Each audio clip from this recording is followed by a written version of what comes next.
guys, hello. So, ayan, i-share ko lang pala sa inyo ngayon. And ito yung income right now. I am so thankful with Dream Life talaga. Yes. Natin. Yan, no? Grabe. Yan, yung lower system.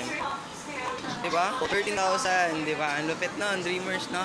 So, that's why, lalo na if employee ka lang right now, then feeling mo din talaga na kumbaga sa sahod mo after mo matanggap wala nang natitira, 'di ba?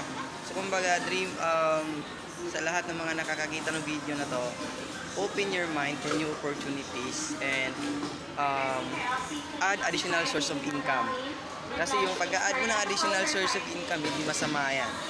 Ang pagiging masama is yung yung wala kang dinadagdag na income, yung kahit nahihirapan ka na, di ba?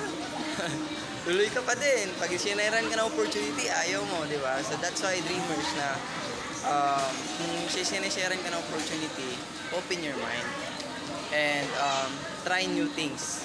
And baka yung isi-share ko sa'yo, ito yung makapagpabago ng takbo ng buhay mo, di ba? So, let's go! Sarap ng buhay basta nasa Dream Life ka.